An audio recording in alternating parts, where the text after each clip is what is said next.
Hello, everyone. Today, let's talk about something which is very, very, very, very crucial. This is something which I came across in my life, and I was totally blown away by this. You know, sometimes in life, you get to know certain things. You're looking for answers, and you're trying to connect all the dots together. And when you come across something which never, ever, ever occurred to your mind, then you're blown away for sure. So many things happen in our life, so many facts and figures which we come to know about can actually let us know that yes, we are on the right path or on the wrong path, whether it's in a financial investment or whether it is your own life and relationships, certain aspects, certain belief systems which can actually change your complete thought process. It can shake up your life actually. And something like this happened to me quite a couple of years back. It shook up my life, and I was put across a certain fact and figure, and I was made to think, which side should I go, or which direction should I take after this? So today's interesting viewpoint is the question which we can ask ourselves is: are we a soul or a body? Yep, this is what I was put across. The first thing: am I a soul or am I a body? So even before we go ahead with the answer, let's start with the question: what is the benefit of believing that I am a soul or a body? What do I gain out of it? What do I get out of it? If I think I'm a soul, what's the benefit?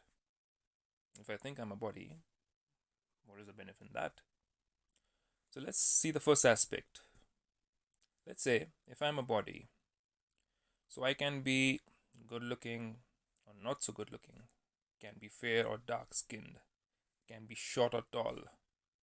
So all of these self beliefs could be something I carry along with me throughout my lifetime. I can have good feelings about it, or I can have not so good feelings about it, depending upon how do I look outside. You know, as a body, what do I look as? My physical attributes. Along with that, there are the labels too, which get connected to my body. You see, so those labels, depending on how I look, what my features are, it can be my culture, my race, my ethnicity, and even my religion.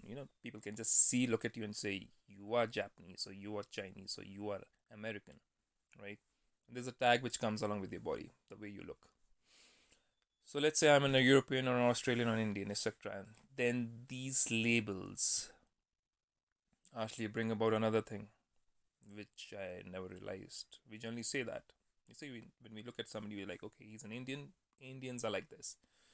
He's an American. Americans are like this. They have got this behavior, or this kind of pattern of thinking, or this kind of attributes which define them. And then we come across other labels, which can be about being rich or poor, looking at how do we look, what we wear, right? Then the posts and the positions which we have acquired in our lifetime, obviously through education, and the powers which come along with that actually. The worldly certificates, all of them leading to either, we can either have ego about it, pride, we can exercise control over others, or we can feel rejected, and we can reject others too. Or we can look down upon other people, dislike, criticize others. So there's a kind of inequality which comes across when we are comparing or when we are looking at somebody on physical attributes, defining them on those bases. Yeah, the ups and downs of that. Yeah, a lot of people are into, let's say, low self esteem or high self esteem because of this reason. How do I look? The first thing which you see in the mirror is your physical self.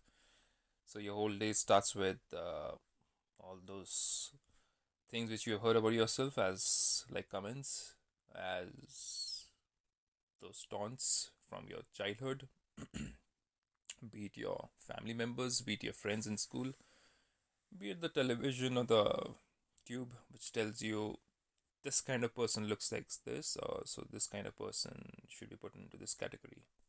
Yeah. And some of us are being defined on our physical attributes and being connected to certain physical behaviors along with that. You see, so even religious groups, we put them into one corner, we put them into one category or one box, and we say these people or this religious group behaves like this, they are like this. So yes, a lot of labels are there onto us, which we have to face on a daily basis.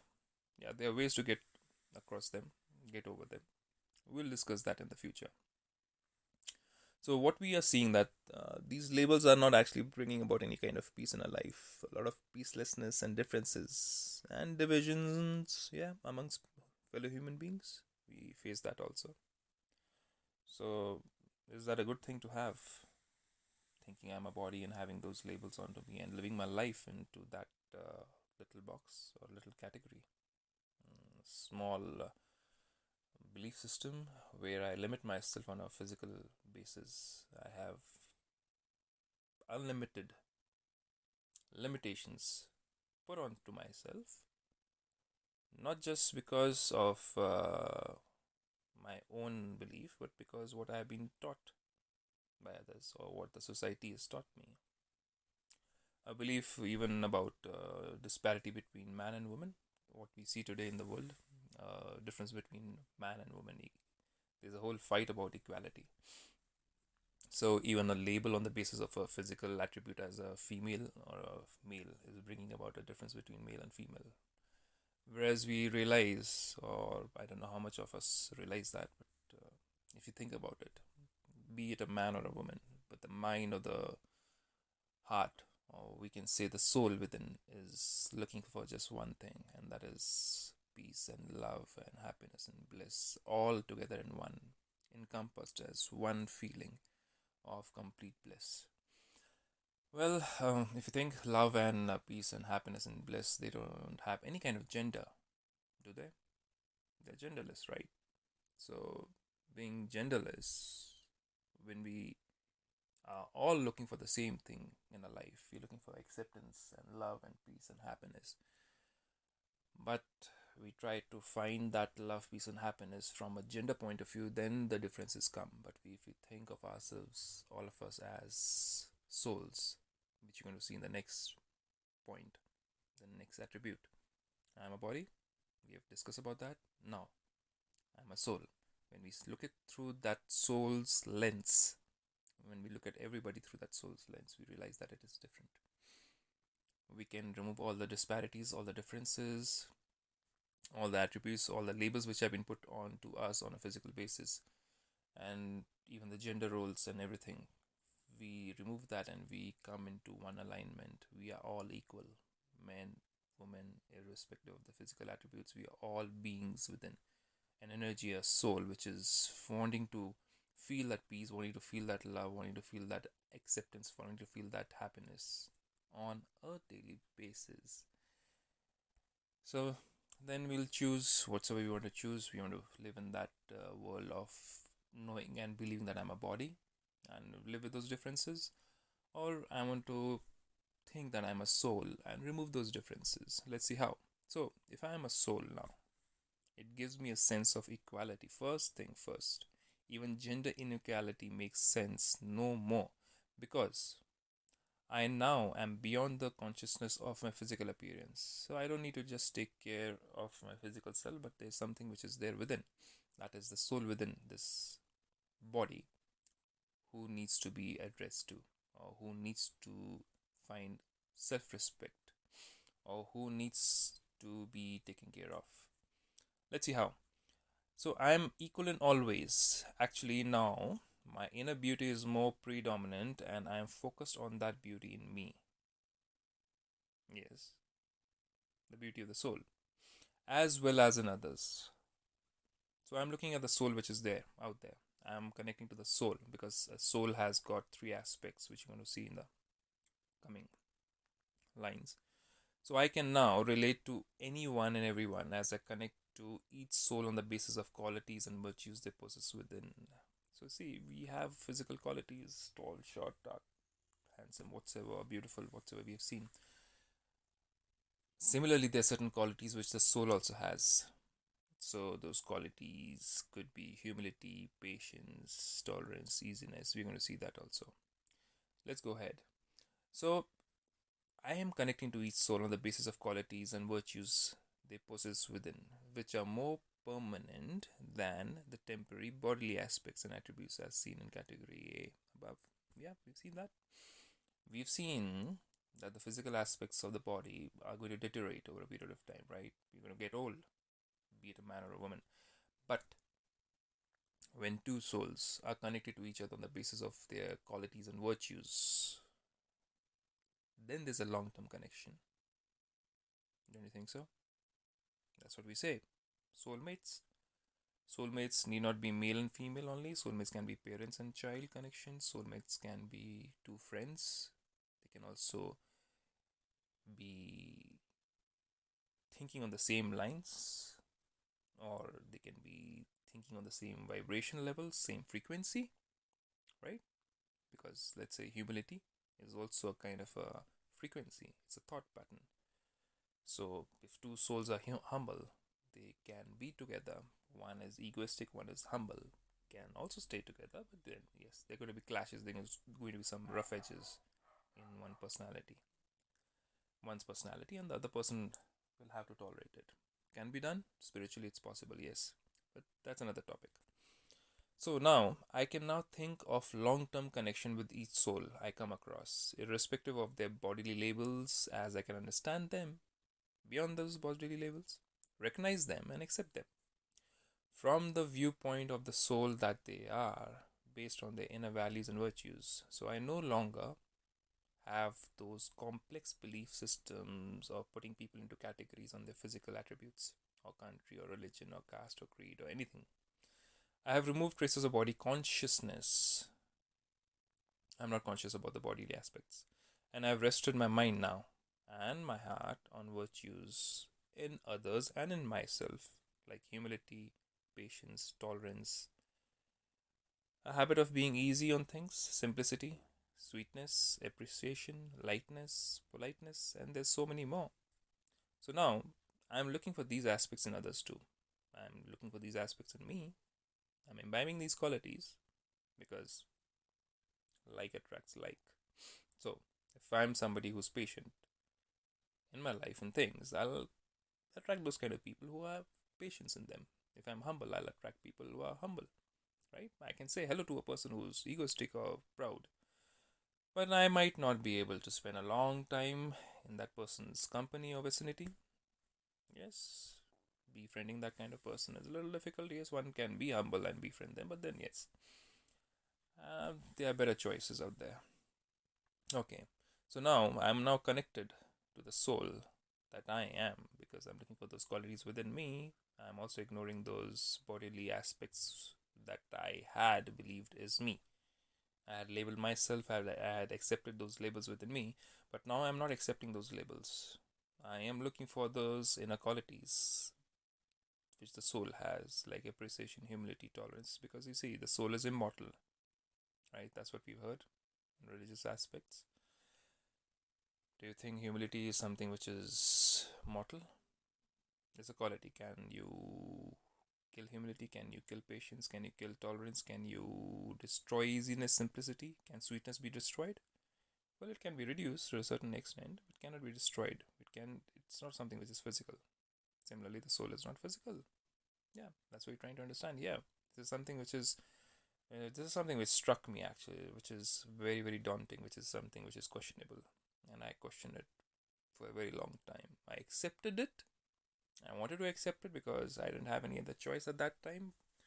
Body consciousness had taken over me for a very long time. As you'll understand that it has taken over the whole world for a very long time. That's why there's so many clashes and so many inter-religious, inter-continental, inter-country clashes which are going on. Race clashes, color clashes, all over the world. We call it racism, whatever you want to call it.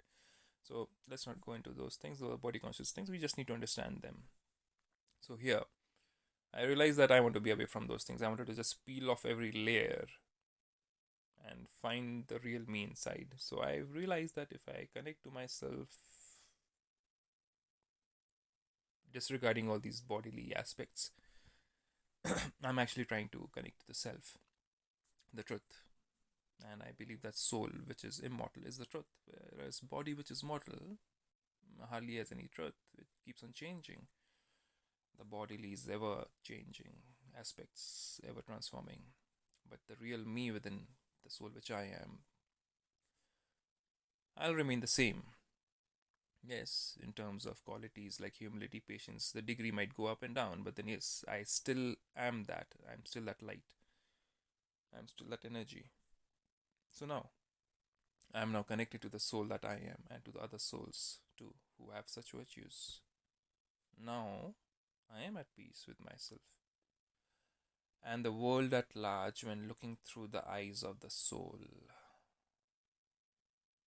So, I need to decide, how do I want to connect to myself?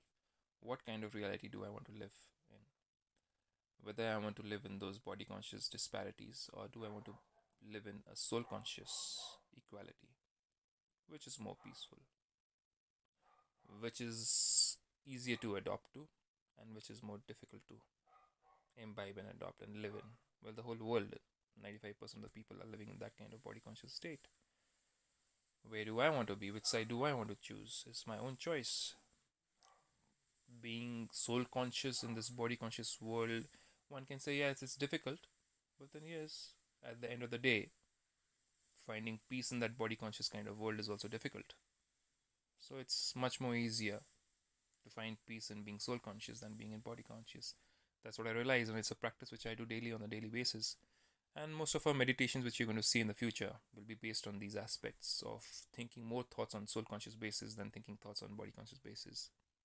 So now the question which I want to put up to you, which I had put up to myself, and somebody had put up to me that time.